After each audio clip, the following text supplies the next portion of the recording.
In recent years in Hull, crime has been falling at a record rate. You don't hear with your eyes, do you? Thanks in part to a crack crime squad that's slamming the brakes on car thieves.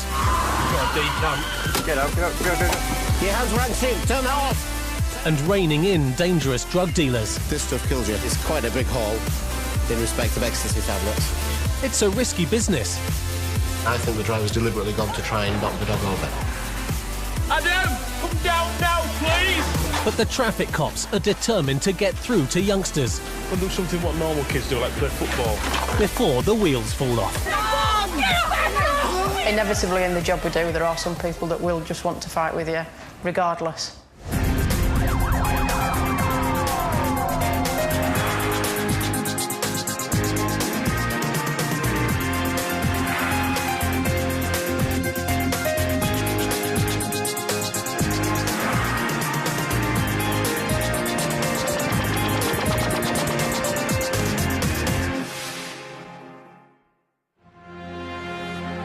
Apart from the iconic Humber Bridge, Kingston upon Hull's other prominent landmark is its seaport. It's one of Britain's busiest. It handles freight to and from the continent, and more than 1 million passengers pass through it every year. The docks are on the east side of Hull, an area that's like home to traffic cop PC Claire Large. Having worked in Hull for the last 6 years and being predominantly on the eastern side of the city, I still probably linger around the east side of the city purely because I know it better, and you get to know where your hotspots are and where you are most likely to find people committing offences. This afternoon, Eastern Promise is not going unfulfilled. A red flatbed transit van passed us. We were sat at some traffic lights, and as it passed, the driver just looked quite young for the sort of vehicle he was in. So we decided to go around and just have a word with him, find out whose it was, whether it was his, and what licence he had for it. As we spun around to go after him, he turned off the road we were on, down a dead-end street, which, having worked in the area long enough, you know it leads onto a traveller's site. And that might be bad news for the cops. Hey, yo, mate, you can get out. I'll run it through. We would have preferred to have stopped it before it reached the traveller's site, mainly because what usually happens is once the police car is seen within the site, everybody likes to come out and have a look. You certainly know that you are going to be confronted 9 times out of 10 by not only the person that you're going to be dealing with, but potentially dozens more. So far, so good. The young van driver has come quietly, and he's even admitted he shouldn't be driving. Caution you now, we do not say anything about that. Do not mention one question, something much less reliant. He was really casual at first, quite open and up front. You know, he offered to us the information that there was no insurance on the van, that he didn't have a licence to drive it. He knew he was going to get prosecuted for it. It's Mike Tango 5. As though he'd been through it all before, dare I say. Should be a red transit. Have you got the keys there, mate? No, I haven't got keys on us. Where are they? Curiously, despite just parking up, the keys have gone astray. Just ask that kid over there, the small kid with the idiot top on, and he'll get the keys for you. Which one? He was stood over there. All right, The little lad. Yeah. Right. Do us a favour, kid. He's asked you to go get the keys for the van for me. All right. Because the driver's not insured, the police are going to have the vehicle seized. Whose van is it? My dad's. Your dad's? Yeah. Where's your dad? Doing the arses. Does your dad know you've got it? No, I'm not. Just going to wait for the keys now, though, to get it recovered. So, how do? All right. Has your dad got any insurance on it? Yeah, I think, yeah, traders. The vehicle came back to previous keeper details only, which would indicate that it's either recently been bought and they haven't fulfilled the logbook yet, or it's in trade at some point. Yeah. Where do you want me to go get the keys off him for you? His dad doesn't know You want he's to get got the keys it. for you, yeah? His dad done. Oh, right. You want to get the keys for you? Right, hang on a minute. It's going to change now. At that point, I let Molly know that he'd also said that his dad didn't know he'd got the vehicle. Keys That means he can also be charged with TWOC, taking the vehicle without the owner's consent. Right. Sorry, Where are you going for, love? I'm his mum. Right, but we're basically, he's driving a vehicle with no insurance and a provisional driving licence. All right? Now we're trying to establish whose vehicle it is. Well, his dad's on his way back now. Right, who owns the vehicle? His dad. His dad, right. Mum doesn't know it, but her son's worked out he's better off being the owner, Sweetheart. and she's dobbed him right in it. I'm looking you up for theft, all right? You don't have to say anything, but may I have your defence it's if you my do not lorry, mention mate. one It's my lorry. question, something which you later realise. Oh, Mum, what are you doing? It's my lorry, you All crank. right. Just telling me it's my lorry. What are you doing? You get me arrested now for theft. Wind that down. You get me arrested for theft. Whose lorry is it? Is it my lorry? Cough, man. Could you... It's my lorry. Just tell him it's my lorry. Please, to Wilmington. Just tell him it's my lorry, Sharon, before I get arrested. Too late for that. Thanks a lot, Sharon. Thanks a lot. Thanks a lot. Listen, it is his lorry, love. Thanks a lot, He's Sharon. taking lessons. At that point, as things started to get a little bit heated, I called up on the radio. From past experience on the site, it's always nice to have 2 or 3 people standing by just in case the worst happens. Well, listen, mate. Hey, go!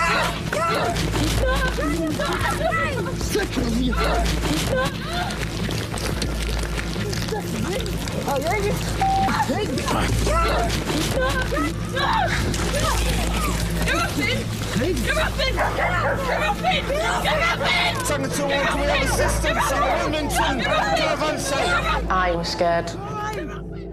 We were 2 officers on a site that I've been on previously and know that people aren't scared to get involved and aren't scared to assault police officers. And they were intent, certainly initially, on getting us and getting him free and trying to get us off him. 6 years in the force, and that's the first time I've ever used my emergency button. And I really felt at that point, while we were on the floor, that we were either going to have a good kicking, and they were intent on hurting us, or they were just going to get us off and get him free. Move the camera! Just let him get up, will ya? No, he's staying there. And he's staying there. Tipping off her colleagues has paid off for PC Large. Just 30 seconds after pressing the panic button on her radio, help's arrived. Fortunately, we were right on the edge of the site, so literally as they pulled down the street, they could see us straight away. Yeah, apologies. We'll just try and get this lad in the van and we'll update shortly. You all right? Watch it. It does headbutt. All right, Captain, don't worry. He'll put his handcuffs on the back and get him in. What's his name? I'll call mate out when I kick off at the police station. Just headbutt, mate. When an assistance call goes out, everybody tends to just drop everything and go. It's one of the times when everybody does do that. Well, what did he do, Lisa? Why? Because there's a problem, haven't they? That was a problem. Because John pushed his way out of the car. PC Carroll has bitten off more than he can chew. I think it's for 2. There you go.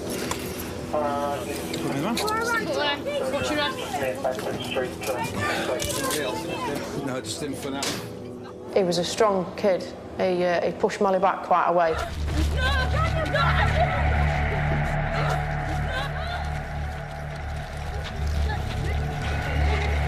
I never saw quite how he managed to headbutt Molly.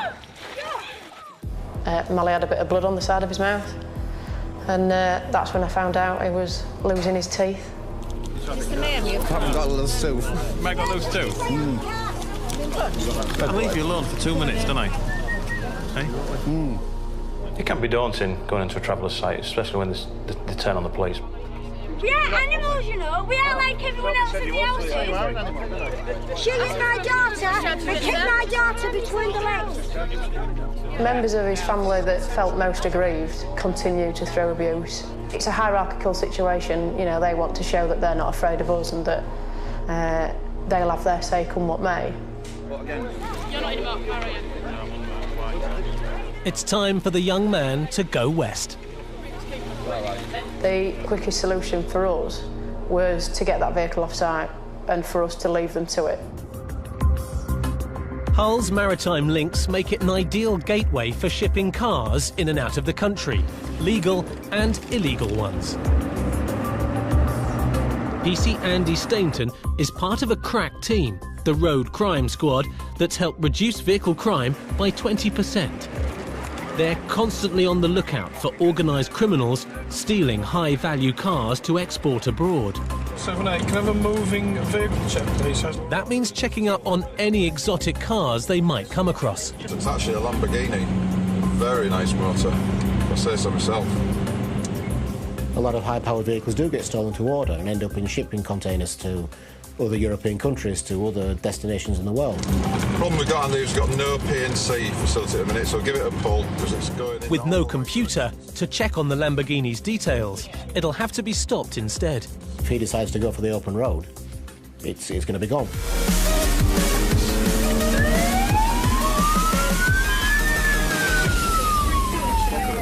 We followed him for sort of 3/4 of a mile through the city streets, but he's failing to stop for us, which obviously makes us wary of what he's got to hide. With a top speed of over 200 miles per hour, the Lamborghini Murcielago's built for speed. Luckily, the driver's not letting it off its leash. But then he's not pulling over for the cops either.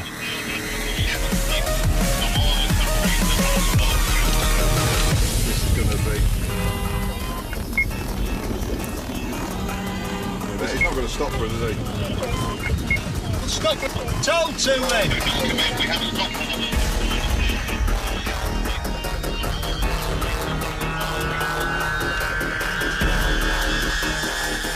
It was a giant cul-de-sac surrounded by 30-foot brick walls. Why did he not stop? Why has he come into here? Has he got some weapons in here? Has he got other people in here that are going to come out and jump us? You're that lucky I didn't stick this in the side of this car, fella, because that beamer was in the side of this. Give me your keys. Get out. We've been trying to stop you since English Street, since before you turned onto English Street. I saw you obviously don't use your mirror. Get out, please. Get out. There's no interior mirror. Oh, there is. But you can't hear anything. Well, no, what? You don't hear with your eyes, do you? As I turned in... You don't hear with your eyes, do you? As I turned in, so that's... You do not hear with your eyes, do you? Our blue lights are very, very visible. And the siren, you can hear that, even above the roar of a V12 engine. You can see blue lights, you can see us beckoning to stop you. You should have stopped when we want. Listen to me. Yeah, you understand that? Yeah, but can I make... OK, we make the rules on the road, not you.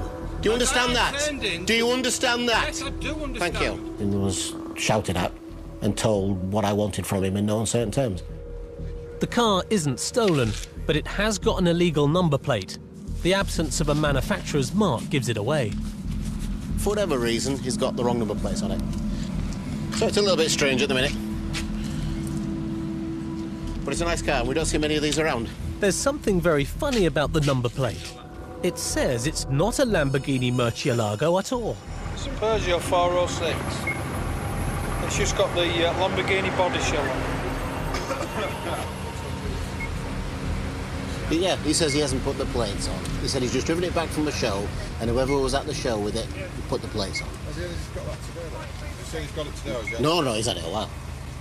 PC Stainton believes the car hasn't been stolen to order, but he's less than convinced about the owner's reason for using false plates and has got his own theory about them. I think he's done it to evade speed cameras, probably. But I'll have a chat with him. Seems to have calmed a bit now, doesn't he? Yeah, he's fine now, yeah. I mean, most of the time, granted, it's done just to evade prosecution. I've no doubt. You go through a speed camera and it's ABC 123 when it should be ABC 124. You've avoided prosecution, initially. However, every dog has its day. We will stop those vehicles and we will find out the true details of them and of the people who are in them. And then whatever prosecution comes their way, comes their way. What's coming the Murcielago owner's way is a ticket for his incorrect plate. We managed to, as I say, establish the identity of the car, get on to speaking terms, so much so that he invited me in and we actually sat and had a cup of tea with him. So it worked out well in the end. Sadly, the man's hospitality doesn't include a spin in his nice motor. Yes, I would have loved to have a go at his vehicle, but looking at the size of me, I probably wouldn't have fitted into it anyway. Once I was in, I wouldn't have been able to get out. With no sign of any hospitality at the traveller's site, the tricky task of extricating the uninsured van is being hampered. Yeah, it's my dad's. I'm pregnant. Get off the van. No. You're pregnant, you don't want to be sitting on the van, do you? Well, that's it, wait back. If I was standing there. Without the keys, the cops are going to have to wait for a tow truck. Regardless of what was happening, we were taking that vehicle off that site. and it wouldn't have mattered what they tried to do, it was coming. Stop trying it on. Throughout the whole time that we were there, it remained quite volatile, shouting, swearing, spitting, throwing eggs, continuing to try and intimidate. PC Carroll's teeth are still on edge. He lost one that day, he lost one the following day, and 2 or 3 days later another one worked its way out.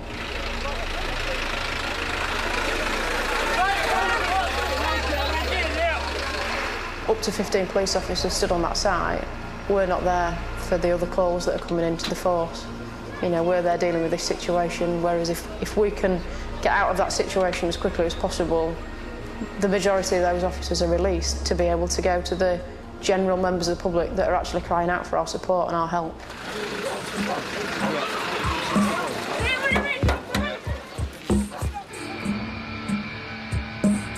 After midnight, there's a different sort of pressure for the cops. It's a time when crime increases as opportunists take advantage of the dark, quiet streets. Fortunately for PC's Dave Stevenson and Alex Weeks, the night's been uncharacteristically quiet so far. Getting into the wee small hours, been quite a strange night. Not a lot had been happening, and I think we were at quite a low ebb where it just seemed that there was nothing going to happen. And then a call came in.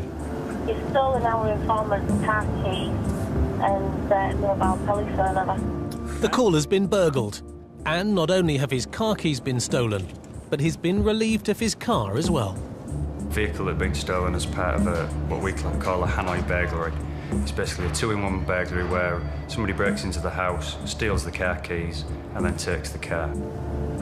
It's been taken from very nearby by someone the owner knows. And he has been drinking tonight, and he's also said that he lives in the Portobello Street area. We were looking for a blue Peugeot that had been taken by a suspect who had been named as a kid called Leon Armstrong, and he was predominantly known for working in and around east of the city. Tango 3-1 further, you see if there's any dog handlers available and what the status of Oscar 99 is. Because of the nature of the job, we put in some requests through our command centre for Pursuit Management Authority to see if there were dog handlers in the area, see what the status of the helicopter was, and what other roads police and resources we had that could assist should we get a sighting of the car. Tango 3-1, Oscar's airborne at the moment on the south bank. Stand by again. Lee Armstrong, have they got an identification ID on him? To have somebody ring in almost instantly after the offence has happened, you know, you've got to be on a winner. There, what's that? Peugeot 206. And the cops have suddenly got that winning feeling. For once, we're there, we're on the front foot. He's not expecting it, and not expecting us to be coming down the road towards him like we were. Tango 3-1 vehicle failing to stop Marfleet Lane, Sierra 532, November Alpha Charlie. 352. Responding up to the road. It's right onto Maybury Road. We've got a decamp. Get out. Alex jumps out of the car and goes straight after the driver of the stolen car. We weren't aware there was 2 people in the car until the second kid got out the passenger side and legged it. When we've sat watching it, all sort of, you feel like it's almost slow motion. The driver's door opens, you know what's coming, you know they're bailing out.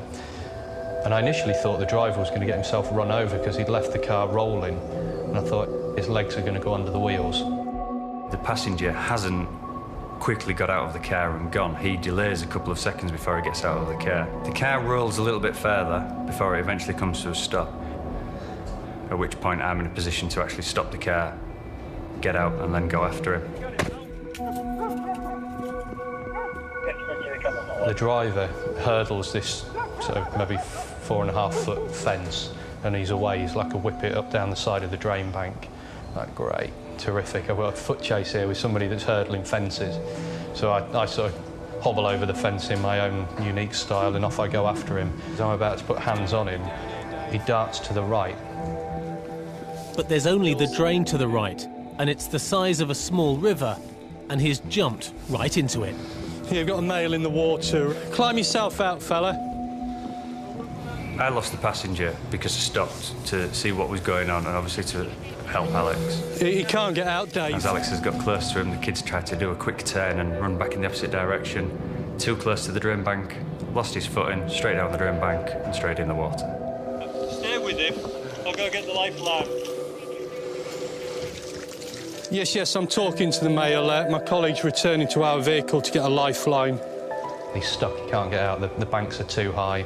I start stumbling down the edge to see if I can get a sighting of him, and it's Stinging Nettle Central. You all right? Keep talking to me, fella. Whilst Dave's away, he goes completely silent. Dave, left, directly down in front of you. Right, fella, I'm going to drop this over to you. I'll talk to them, Dave. Yeah, the male in the water is the driver of the vehicle. You ready? Yeah. Sit. You got it? Yeah. Right. Myself and Mark Green, the sergeant, we then pulled him out. Stop putting tapes in bend in my arm. All right, come on. Go on. Go on. I'll update them that you've got him out. Yeah. Come on. Stop me. Just to let you know this male is out. All right,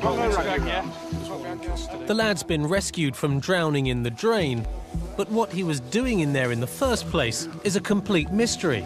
He's denying he had anything to do with the stolen Peugeot.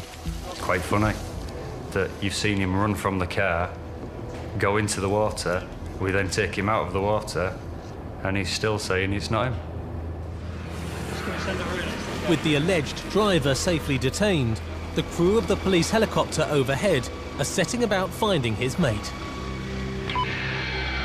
From Oscar 99, we've got a male just come out of Auburn Avenue, right onto Portobello Street. Things played into our hands. There were no buildings in the way, and we had a nice clear shot of where he came out at the side of the drain. Most car thieves know they can't outrun the eye in the sky, certainly not on foot. But this one's giving it a go anyway. Once he heard the engines, that's when he tried to hide from us. But unfortunately, the camera was locked onto him. The patrol car, stop, he's in the area where you are. I believe he's in a bush on the corner of Hemswell Grove.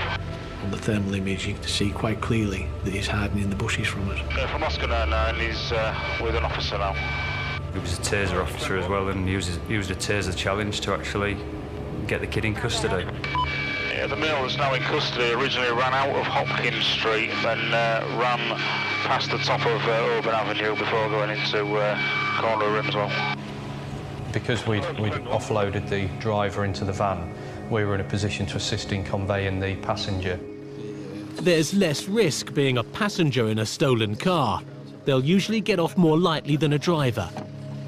There's still a catch well worth suffering a bit of nettle rash for, though. It was all over both my legs, were just completely stinging.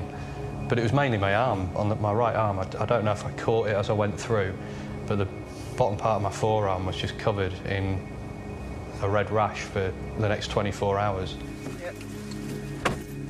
We heard about those nettle stings for the rest of the night, and even, to be honest, I've heard about them since that time.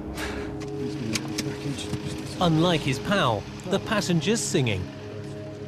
This young lad just wanted to talk, and he just kept saying things like, "Oh, I was in bed, I didn't know it was stolen, I was sleeping. My mate came round and said he'd just got this car for 300 quid, and he had the keys and everything."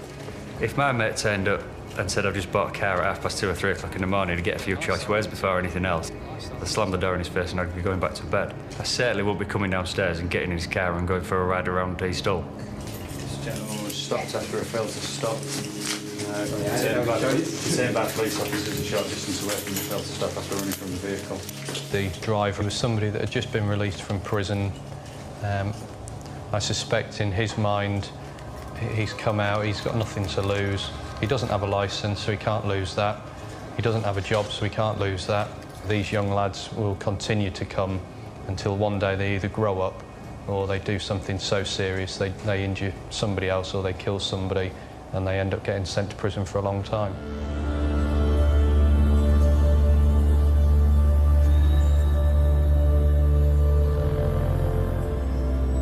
The biggest risk for car thieves is being spotted by the cops. So, to deflect attention away from themselves, they'll often put false plates on and try and look like a normal driver in a normal vehicle. But it doesn't always work. Papa 479, Kilo Bravo uniform. Young lad in it, 2 females in it, and we just didn't really like the look of it. Picking out the suspicious looking from the normal is second nature to PC Stainton. We've done various checks on the computer, and it's come back as a vehicle that didn't corroborate with the vehicle we were following. So that suggested it may be false plates. So Roger, we haven't made an attempt to stop the vehicle yet. We are collating intelligence in respect of the occupants. It is 3 occupants. It's just his manner of driving at the moment that causes us concern. But we're just monitoring its progress along the A18. Look, we do have a lay-by just up here. Whoa, hey up, we're in. So right towards Caistor and Market Race. We're going to stop it. It's turned right into a country road, fairly narrow road, grass verges. We've then beckoned for it to stop. It's moved to the centre of the road. The driver's had enough of being normal. He is reversing towards us. We are suitably qualified. He is reversing towards us, and now it's reversed some 25-30 metres. Simon's in reverse, reversing away from it, and at that point it's a little bit sort of Keystone Coppish as such. The BMW's alongside thinking, well, do I stop and reverse or do I stay? Anyway, the BMW's remained where it is. He's engaged first gear and the pursuit's begun. The driver's reversing, but there is no traffic on the road. Confirming Oscar 99 cab left, another road resource in the area, please. The A18 runs right past Humbersides International Airport, which, as it just so happens, is where Oscar 99 is based. The chopper coppers will be above the pursuit in seconds. Traffic overtaking solid whites with no real view. We're giving a little bit of room, however, it is still safe to continue.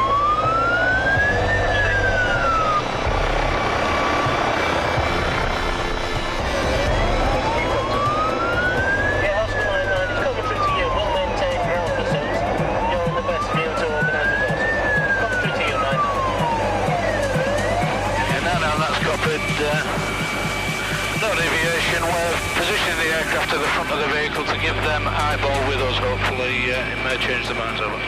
Speed is now 70 as it accelerates beyond traffic coming in the same direction. Seeing the helicopter overhead has only made the driver even more desperate to get away. Heavy, as we have a system of roadwork. Oscar 99, the vehicle has gone off-road. It's a left, generally towards Brigg. Over. The vehicle has slowed down. We suspect it may have damaged itself mounting the cable. Romeo 85, didn't keep your chemistry coming close with us. Yes, I'm struggling with comms here. There's now in the village of Brigg. Traffic is slightly heavy. The car thief's having a crack at driving continental style. He's coming into Brigg town centre on the wrong side of the road. That's warming up the roundabout, now descending towards the roundabout. And precariously taking the roundabout the wrong way as well. Taking the third turn, generally the ring road around Brigg. 20 Unit Division, can you 10 forward time for Stinger reply? The driver's got it all wrong. He's heading straight for the police station, and the cops are waiting for him. It's gone over the Stinger, popped all the tyres. Even with burst tyres, this driver still has no intention of pulling over. We're still failing to stop, however, we do have marked vehicles around it. It's in towards a dead-end roundabout. And he thinks he's found an escape route, round the back of an antique dealer's. Brown and Co. and the stop. It is reversing towards us. Minor damage caused, but no problem. Understood.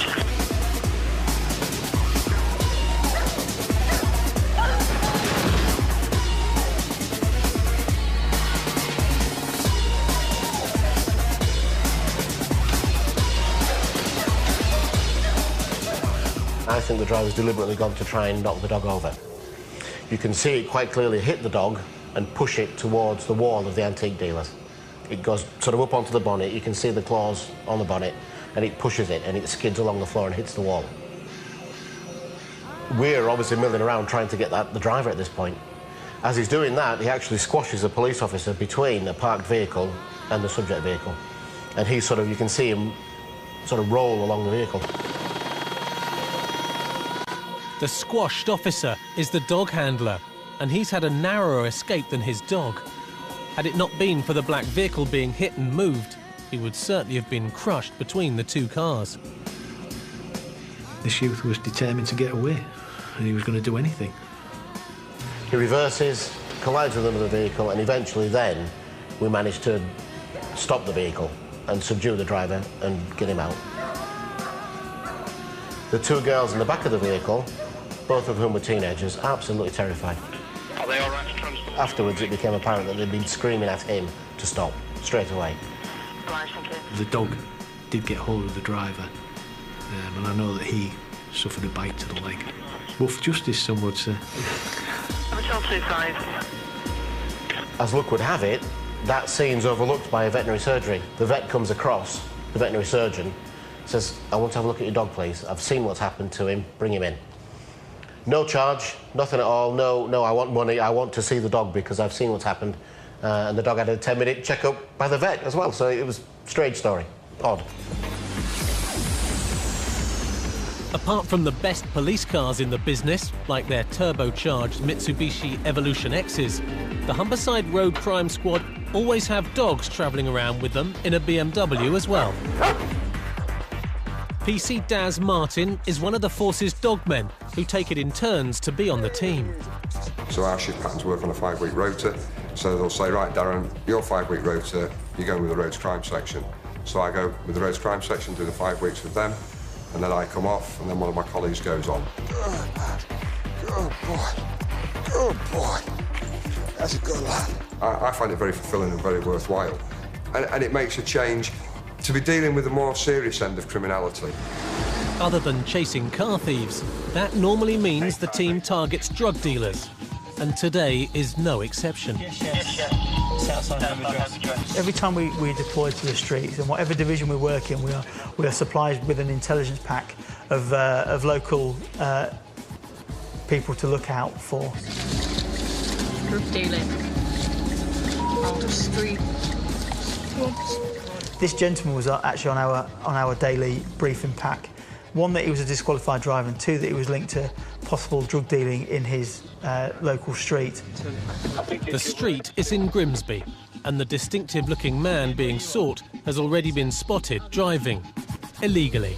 He wears glasses. They're quite thick glasses, and I think they were damaged as well with a bit of tape on, so they're a bit like Jack Duckworth glasses. So on sighting of the vehicle, we decided to spin on the vehicle to try and get him stopped for driving whilst disqualified.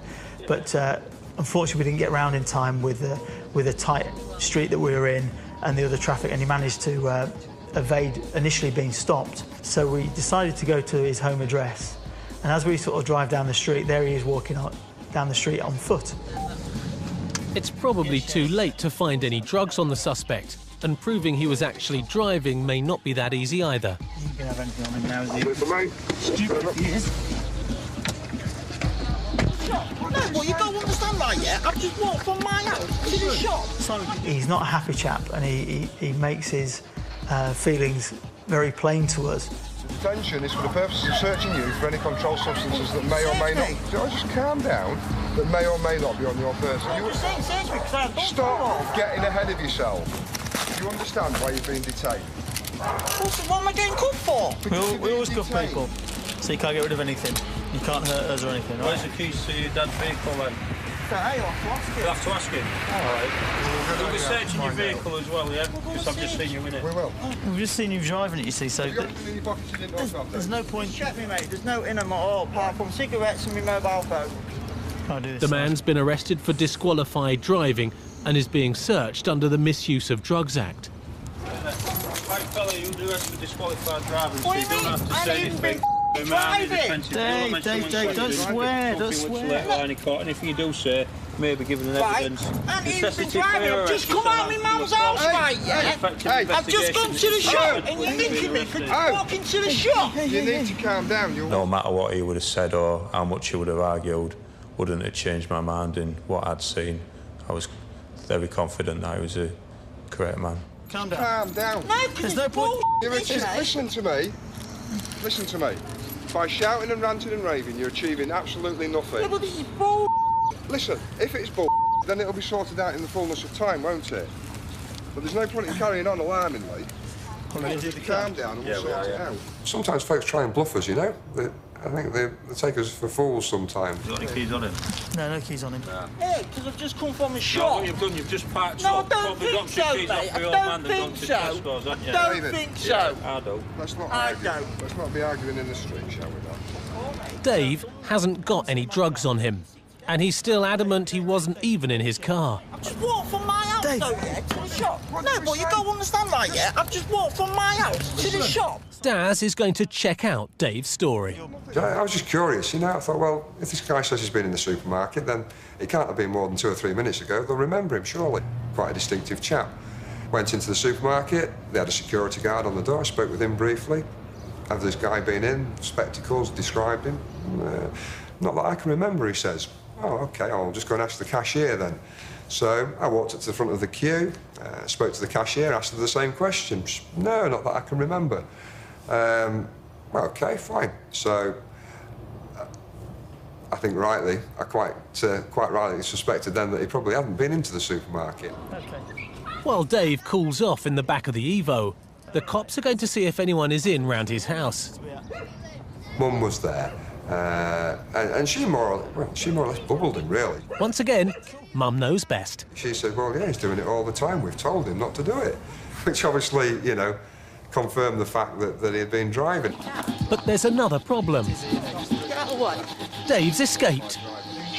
And all of a sudden the door bursts open and there's this chap with his handcuffs on and quite irate, ranting and raving and charging down the corridor. Get out! Out you cunt! Get up, you out! Dave. Come out here. Come out here. It's all right. Call me mum's house.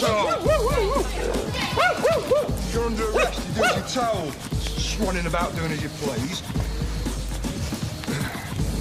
Stand up. I will if he gets the neck. You need to calm down. You need to get Hey, are you going to calm down or am I going to have to get a van down here and put you in the van? Get him off your neck then. Sit in there. Throwing your head about. Stop throwing your head about. Dave, sit in there. Put your feet in there. A short oversight by us was that the child locks weren't on the driver's side of the vehicle, and he actually gone from the passenger side where we placed him through the vehicle and got out the driver's rear door. Dave has only run into a lot more trouble. Your mum man said you came back from work in the car. Yeah, back from work in the car. Listen. Your dad is away picking up, is it your sister? Yeah. Now, creating and bawling is only going to make it worse. No, I'm just pissed off that I was steamed in my mum's house. No, we haven't steamed in. You know what I mean? We haven't steamed in. We knocked on the door, she invited us in. The only person that's kicked off is you. Yeah, because you just got in my mum's house, there's no need to. Of course there is. We need to get the keys to secure the vehicle. Well, my dad's got them. Well, he can't have. Well, he has. Well, why would your dad have the keys? Because it's his car. Well, your mum says it's your car. No, it's my dad's car. OK. I think you'll find my dad will tell you that. No worries. Dave or his dad's car's going to be seized, unless Dad, who's back in another car, can convince the cops they shouldn't take it. It proves beyond reasonable doubt that his dad wasn't driving the car, he was driving the car. Yeah, but the point is... I don't know where you're coming from. You understand what you're saying? That's my car, and I don't see why you should take my car. Because he's been driving. No, all right, right, you've got to take it, put it in the compound. I've got to pay to get that out. Right, that's an issue. Okay, then. No, I'm not having you take it. So I've got to pay £100 to get the fucking thing out. No. It's £150. Yeah, we are taking. The man's pleading isn't washing with Daz. It's a bit of an awkward position for a dad to be in, you know. I can sympathise with him a little bit. At the end of the day, it's his son, and you know he doesn't want to see his son in trouble. He's not going to turn around and say he's stolen his car.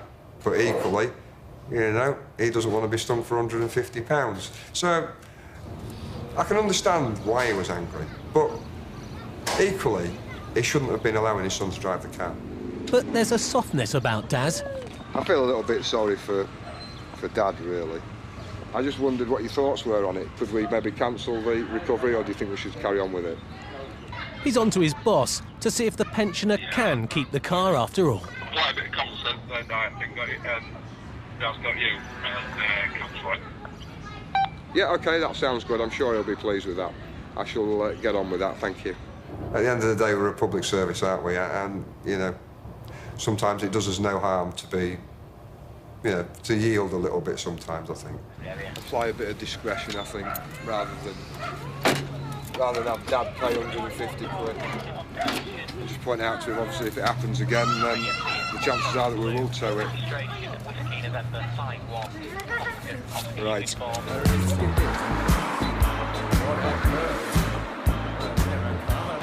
Back in Hull, PC Claire Large is patrolling with PC Nick Beale. He's seen something out of the corner of his eye. Kids on the roof of United Carpets. Trespassers. They look pretty young. This building's quite high. It's at least 2 stories. Clearly they shouldn't have been there, so we turned around and went in, and on top of one of the factories we found 2 or 3 kids on 2 separate levels, one right on the very top and one that was on a smaller roof, about 15 feet in the air. A couple of their friends have been caught at ground level. Go down, tell them all to come down. Some of them decided to try and sneak off on the roof and hide. Where's he going to come down then? Come here, oi! Now just wander off. PC Large is determined to bring the young climbers back down to earth. They just seem to take it as a big joke. So what are you doing up there then? I've just been transferred. So what's that you've just chucked down then? How old are you? 15. Something else is up. Adam, come down now, please. Speaking to one of them, they actually did admit there was 2 further up there. I'm interested in why you think it's clever to get up on a roof. Do I get any answer from you? You think that being stopped by police because you're up on somebody's roof, chucking stuff off, which you can try and deny, but we saw you do it, because trust me, if you start getting to us at this age, it'll continue. Adam is still continuing to defy the cops. Adam, if I have to get the helicopter out, you will get locked up for wasting police time. You have 5 seconds to show yourself and come down. Correct me if I'm wrong, but will you not be taking exams this year?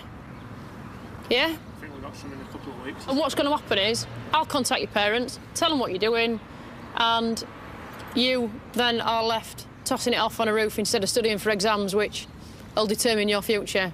We now have to spend our resources getting a helicopter across to make sure he's not on that roof, because if he is, he needs to come down, because we can't leave him there. We asked for our helicopter to come across and do a flyby of the roof, but unfortunately they were engaged elsewhere. And in the end, we had to get Brigade down to come and help us with their long ladders. The last thing we need to do is drive off thinking that we've got everybody off the roof, and an hour, 2 hours later be called back to somebody being found having fallen from the roof when they're trying to get down again. The firemen have quickly managed to erect their ladder, but unfortunately, there's a slight complication. They're not going to climb it. With neither the power of arrest nor the training to deal with offenders, they're handing the job back to the police.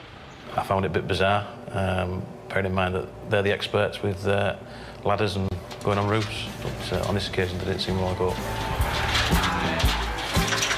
It was steep, it was a long way up, and it was a long way down if I fell. Fortunately for me, I'm amused that it wasn't me that was going up, it was Nick. Once on the roof, it was quite clear it was a solid roof. It was checked and there was nobody up there. And I think they'd gone down the other side, probably down one of the drain pipes. I know you're all young and none of you know what you want to do with your lives, but trust me, this isn't the way forward. Because this is going to be kept on record now. What made me want to go in the police? Because I want to catch bad people doing bad stuff. And there's plenty of bad people out there for me to catch doing bad stuff. All right? The wetback kids know they're just kids that shouldn't be on there. And to be fair, they needed educating. I think Claire educated them. Any fresh damage to the building, lads? You're going to be the first one to come and lock up. Go and do something what normal kids do, like play football. I actually said earlier. Yeah, we'll go and do it then. Clear off. I think you need to apologise to them as you went past them.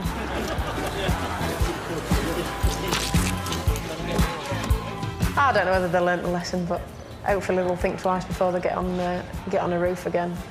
They never think the worst is going to happen, but unfortunately sometimes it does. We have a fire service that refuse to go up a ladder. We can't possibly go up a ladder. That's not my job. Send PCB up there. Pissed on it.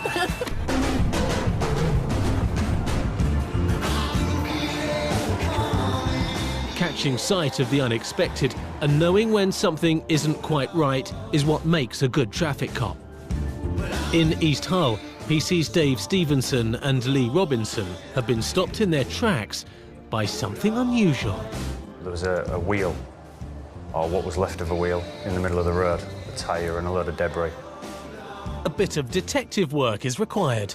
Lee being Lee, he likes his technical side of vehicles, shall we say. He knows they should have 4 wheels. You know what's interesting is that felt warm.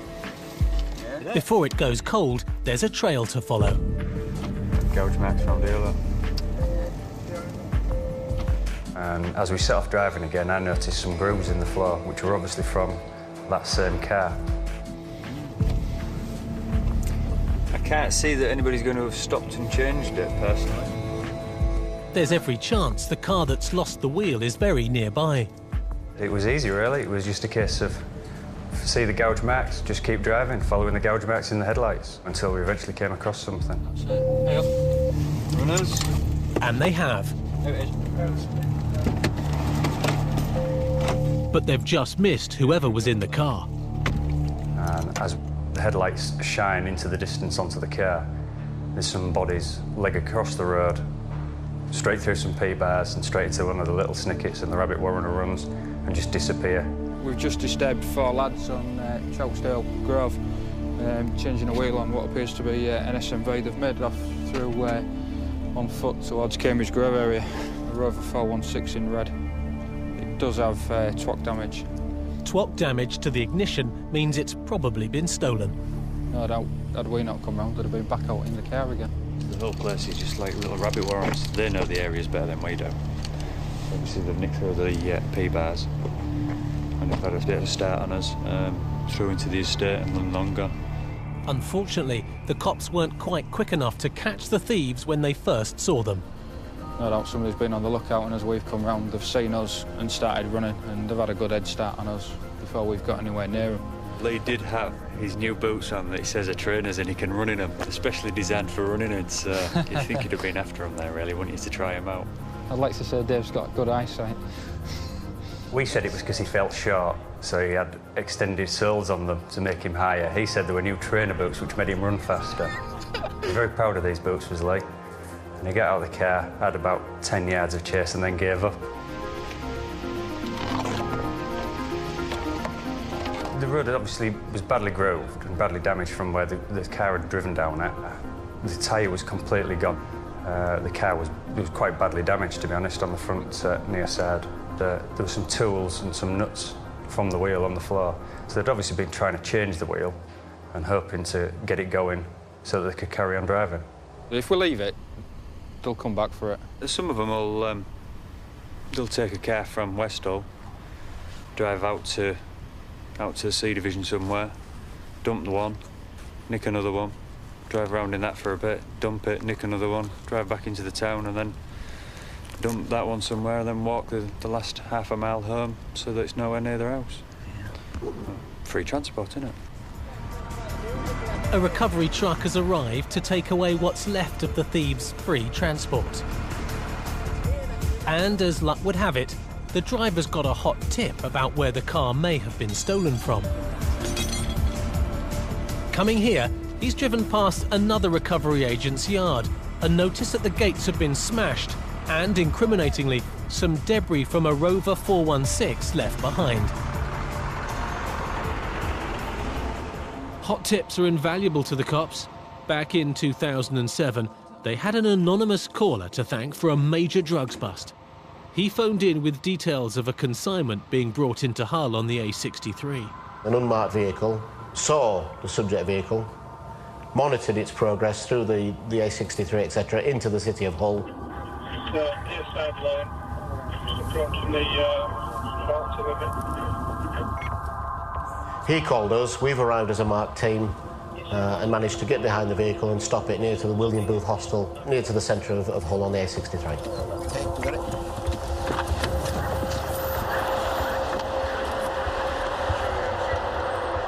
Two men are in the car. One of them, the passenger, has got something to hide. As I'm looking through, he's fiddling with his mobile telephone. Put your hands where I can see him. Get your hands where I can see him. Turn that off. Turn that off.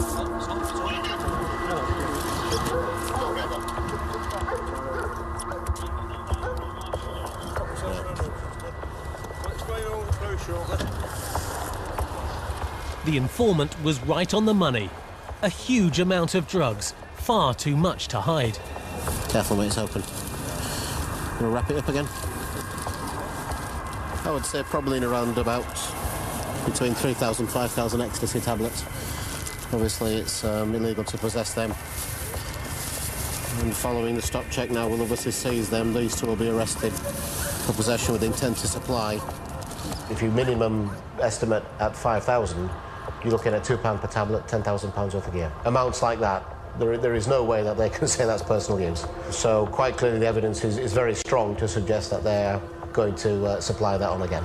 This stuff kills you. There's many parents out there who've had young ones, loved ones who've been lost because of this stuff being taken. It's too dangerous. It's chemically made. You don't know what the ingredients are. You don't know if one will do any damage, if two will do any damage. And ultimately the people who peddle this stuff deserve to be away behind bars. And the more we can take off the streets and recover, the better. It's quite a big haul in respect of ecstasy tablets. The two men are going to be read their rights at the police station. Meanwhile, for the rest of the team, there are more inquiries to be done. And speed is of the essence. Obviously, with that amount of drugs located in that vehicle, our main concern then is what is perhaps at the address of the driver and the address of the passenger. Back in East Hull, the cops are finding out if there was any truth in the recovery truck driver's story. You think they might have nicked it from here then? They're looking for clues at Willingham's recovery yard. This yard's probably half a mile from where the car was dumped. There was damage to the back of the Rover, which is obviously where it's been rammed into the gates, possibly to try and force the gates a little bit further. And that lens cover and bits of that car were still on the floor at the gate. The yard is going to be re-secured, mostly full of scrap. It's the last place the cops would ever have expected car thieves to strike. So unfortunately, they win that one. Win to fight another day, but they'll come. They always do. The cops may not win them all, but they've won big with the ecstasy dealers. And it could get better. I mean, as the officer says, they're going to go to your house. Right? The driver is a father to a 15-year-old. His accomplice, Paul Carlin, lives with his girlfriend and has been in trouble with the law before. We knew from his police past record that he was the one who we perhaps should be more concerned about and looking at a little bit more in depth. No, that all we need, just recreation. So right. When's your last take something then? A bit ago. How long's a bit ago? Last weekend probably. Is that gear then? What is it then? Oh, I don't take smacking crack. That's right. They're not necessarily considered as being the top of the drug dealing tree. However, they're fairly high up there because they've got large amounts of drugs. And to me, it's a business. I'll take a drink. 2 sugars with coffee, if that's possible. What with coffee I'll take? No sugar then. All right then. Okay, Roger. Thank you, young man. Is it Mr. Yeah. Lovely. Bad news for you. What? Your dad's in custody. What? With us at Queen's Gardens Police Station. Okay, at this time I can't tell you. Don't worry, he's safe with us, but we have a power... Yeah, no, you don't come with us. We have to come in and have a look around the house. Is there anybody else in the house with you? Is a 15-year-old alone in the house? I've got the driver telling me, be careful when you go to search the house. You know, your big strapping lads in bulletproof vests with police written all over it. Don't frighten him. Well, hang on a minute, you know, you're his father. Should you not be saying to this chap, you're taking for drugs? No, I'm not taking you. I've got my lad to look after. We've managed to secure the young lad who's 15 with his grandparents. We've obviously disturbed them. They're not happy with the situation, but that's the way it goes. Only a few cannabis plants were found growing at the driver's house. The team are hoping for rather better round his mate Carlin's house. No, not at this time. A Section 18 search is authorised by the duty inspector for the divisional policing area, that we can enter anybody's premise to find evidence in relation to offences that have been committed. With the sniffer dog's help, the cops have found what they've been looking for. And it's not only beer in the fridge. We found what we believe to be a kilo of amphetamine paste. Also present was numerous bulking agents, packs of glucose, which is a cutting agent that they mix with amphetamine paste. And he's obviously mixing it and cutting it up all over the place. They don't have jobs. They don't go out and work from 9 to 5. They centre their activities around making a profit from buying drugs, mixing them, getting a bigger profit, buying more drugs, mixing them, getting a bigger profit, and moving up that ladder in their own business world. And that's drug dealing.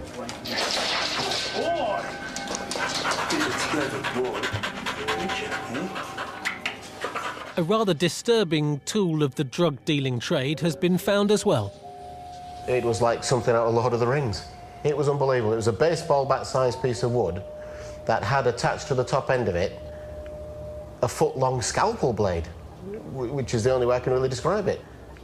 It was a weapon, and quite frightening.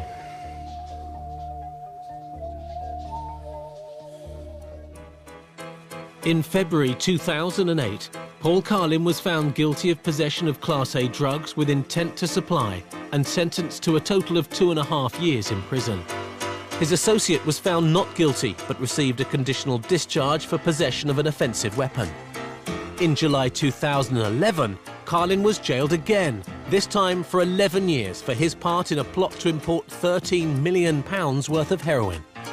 Leon Armstrong, the car thief who tried to swim to freedom in a drain, was found guilty of aggravated vehicle theft and burglary and was sent to prison for 3 years and banned from driving for 18 months. His passenger, who said he had no idea the car was stolen, was released without charge.